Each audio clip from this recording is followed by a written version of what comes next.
here in Alaska.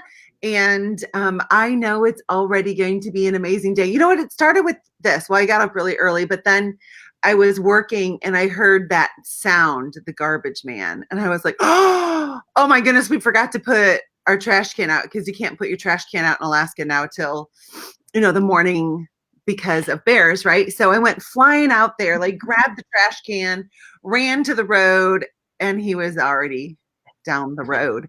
And then I saw the white lights come on and the beep, beep, indicating he was coming back for my trash. So I feel blessed already this morning that somebody extended some grace and patience to me in my life. And so I'm excited to talk with Dr. Sherry Bailey, who is joining me today from North Carolina. And we are going to be talking about momentum and 3 action steps that you can take today, like as soon as you're done watching this, in order to grow your practice and lean in and actually enjoy. All right, so that's not really true. Like, there are parts of this COVID thing that I'm loving. Like, I'm loving the really deep conversations that my husband and I are having. I'm loving, like, getting to drink him in every day because he's working from home and he's a hottie. So he's really easy on the eyes. Enjoying just a lot of things, but also there are parts of this COVID thing that absolutely stink. So Sherry, let's talk about it all. And thanks so much for joining me today. Yes, thank you so much for having me. We have been unbelievably blessed. I'm here in North Carolina, and we are considered essential, so we've been able to stay open. Huge blessing, and I can't thank our governor enough for saying that we are essential. That has made a world of a difference. If we weren't able to be here, it would have been a big challenge. But a couple of things that I've found that I kind of realized about practice was that I had done a better job than I thought of educating my patients. And when this first hit, I was surprised at the number of patients who were like begging me to stay open and, just coming to me really very concerned, like, I need you to be open. I need to make sure you're going to be here. Are you going to be here? And that was very exciting to see. And I think because I've spent time building relationships with my patients, I have a lot of patients who are what I would consider wellness care. They come in on a regular basis. They may or may not have a little symptom here and there, but typically they're here for overall health and wellness. And for me, that's been a wonderful thing to be able to help people and be that person for them. So making sure I have that relationship. I joined the boot camp a little over about a year ago. I guess it was about a year ago now. And that was something that I've always had good relationships with patients, but listening to you, Dr. Barb, and talking about how you've kind of opened my eyes to how I can deepen that relationship with patients, because that really makes the biggest difference. And so, when it comes to chiropractic, we talk a lot about numbers and patient visits and things like that, but I think a lot of people get stuck in this whole new patient push and different things like that. But, keeping the relationship with those patients, being there for them, being that doctor for them, and listening to them is just huge. And, I think I was surprised to realize how much they care about me, and that made me feel really good because they want me in their life, if that makes sense. They want me to be there for them. They want me to be their chiropractor and their doctor. And kudos to you for number one, recognizing that, and number two, giving them the space to love on you. I think so often we think that like I don't want to be friends with my practice members. I don't want to get too close to them. And it's like, it's human relationship. I mean, why wouldn't we want to be close with those individuals? I mean, number one, they trust us. They're coming into our office, right? We have to trust them because we're in relationship with them. We clearly have something in common. We both love chiropractic care. We have another thing in common. We want to take action to be well. Like, there are all of these things that are all the ingredients for amazing relationships. Why wouldn't we want to be friends with them? No. Is it important to be their doctor when they're in our practice? Absolutely. But that doesn't mean it has to be this sterile relationship where we can't also share parts of our lives with our practice members. So Sherry, let me ask you this. I think everyone hears the importance of, it's so important to deepen relationships with your practice members or relationships with your strategic partners. How are you doing that? You said like once you joined the boot camp, you started like really investing more in the relationship. What are the action steps that you've taken so that it's not just a doctor goes into the office like Dr. Sharon, Dr. Barr said I had to deepen my relationships. I'm going to deepen my relationships. I have really no idea what that is, but I need to deepen my relationships. How do you do that? I think a lot of it has to do with the being at the table, being at the adjustment table with the patient, and being there. And in all of your, your focus is on the patient. You listen to them. People come into my office and we have a 1 minute, 2 minute conversation. How are you doing? What's going on? Tell me about your life. And that in that table talk, keeping the table talk well focused on them and how is their life and what's going on, and then relating their life and what's happening to them to their chiropractic care so that they understand that there's a connection in that manner. um Even something as simple as like, oh, my low back hurts today. Okay, well, tell me, what did you do this weekend? What's going on? And helping them can make that connection, like, oh, well, you shoveled, made a whole garden this weekend. Well, yeah, that's something your body's not used to. And just helping them understand that, and then being there to give them support, to listen to their what's going on with them, and help them find those answers. That's a big thing, I think. Mhm. I think people just need to be listened to. They want to be heard, and often they're not heard. Absolutely. And that's the clarification points of agreement solution. All of you, if you've watched me at all and listened to any of my trainings, then for 21 years I have talked about this formula, and it's clarification, like clarify what are they talking about? Clarify where are they coming from?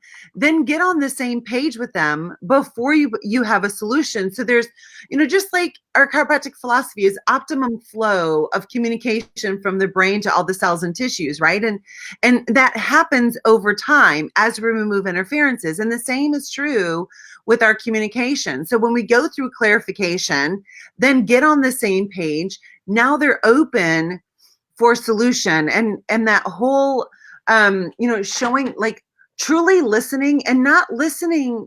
And I think a lot of times we listen in order to respond versus listening to deepen the relationship. So even that shift of listen to get to know them better, not listen to how can you craft your best response back to them, is just so vital. And when we're in that position, then we honor them. When we're in that position, then we can do applause, approval, acceptance, appreciation, acknowledgement. And I think nowadays is relevancy, is help them see that they're relevant. So Sherry, one of the things that you've done so well is deepening relationships. Another thing that you said that has contributed to where you are in practice. And can we talk about that for a minute? Like, where are you? Most offices are somewhere between a 40 to 60% deficit. How are things in your practice? So the end of March, when this thing first hit, we did drop down to about a 50% deficit. And I took your advice and reached out to people. You were posting lots of things saying, just reach out to people, reach out to people. I couldn't believe how many people just assumed we were closed. And so I reached out to people, and that made a huge difference. And I think a lot of people got scared, and the fear was real, and so they kind of stayed away for a few weeks, Yeah. and then they realized how much they missed their chiropractic care. Mhm. And we're only down for the last 3 weeks, 2 3 weeks, we've only been down about 20%. So That's that's awesome. been a huge blessing. And I think a lot of that has to do too with giving them good care. People, like I said, they want to be listened to. So when people come in and they're like, hey, my elbow hurts, check at their elbow. I think that's something that people forget, or as chiropractors, I think and maybe it's a philosophy thing, but for me, it's part of that that connection with that patient of being heard. So if someone's getting on my table and they're like, hey, I was lifting something and I tweaked my knee, I'm going to check their knee first. That's the first thing I'm going to do, because that's what their main concern is. And if I check their knee and then I check their hip and go, oh yeah, you know what? I think your pelvis is a little subluxated, then and I can make that connection to them and talk to them about that. That, I think, it makes that chiropractic connection, but it also helps them feel heard. And people were coming in 3 weeks ago saying, oh, I missed my appointment, and I really could tell that I missed that, and they really wanted to be back. And so that has been, I think, a big part of And that. I think too, and Dr. Heather just joined us, and they're like 90% capacity That's of, awesome. yeah, just amazing. So congratulations, Dr. Heather. And hey, Dan Golden, good to see you, my friend. You're right. It's been a long time. I hope you and your beautiful bride are well in Colorado. Um, it, it's coming to going to the chiropractor is part of the normalcy of life. Mm-hmm. Right? Walking in and seeing Dr. Sherry smile, or walking in and having a dance party with Dr. Heather and Dr. Amy, like that's part of normal. And so I think that really contributes as well to individuals feeling quote unquote safe, because when they come in, it's like, oh yeah, this is the same. Because really there isn't too much else in their life that's the same, like Yeah. their kids aren't going to school. I was writing an email this morning to Dennis Yu, and I just said, my heart really hurts for mamas and daddies who overnight became homeschoolers. They became the lunch lady. They Mm-hmm. became the PE professor, like teacher. They became the referee, like all of that. And not that they weren't doing those things before for their children, but now it's like full time and trying to work and doing all of these things. And it's a lot. It's a whole lot. And so when we can give them that normalcy of our practice and the love, and even helping them see like the whole social distancing and touch, like let's all remember that oxytocin is stimulated after 30 seconds. Yeah. So even like keep your hands on your practice members when you talk to them, and just like gently let them know, I'm right here. Like I got you. We're for sure going to get through this together. Well, and So I have go ahead. a pregnant mama who stayed away for about 3 or 4 weeks, and finally she just couldn't take it. So I met her here on a weekend because she didn't feel comfortable coming in on a normal day. And, we had a great visit and she got adjusted, and she walked out in tears because she was so happy. She felt good. She knew she felt good. She was saying how it just felt good to talk to another human, to see another human, and and actually be touched by another human. And she said it changed her life. She was very depressed and sad, and that's what we're here for, that we reach people so much bigger than we even think we do in our work. Amen. Amen. And you had said something about your social media presence. I want to remind all of you that part of Facebook's algorithms are based on, does someone want to be in touch with you? So we have this little thing called Facebook Private Messenger. And when you and that person have been communicating via Facebook Private Messenger, Facebook says, oh, Barbara and Sherry want to be together, so I'll make sure Sherry sees Barbara's post, right? So I encourage all of you, as you're doing the Facebook scroll, stop for just a second and send that person a Facebook private message. Like, let's say that you see a practice member who, I don't know, made a sign for their community. Like, hit them up with the Facebook message. Just be like, hey, Sherry, I saw that sign that you posted on your Facebook. Like, thank you so much for encouraging other people. Seriously? Can you imagine what that practice member is going to feel like? Or this pregnant mama, shoot her a message and just be like, I'm so proud of you. And your baby is going to be so proud to brag about mama and how she took care of herself and the child during COVID-19. Just all of those things are so, so, so important.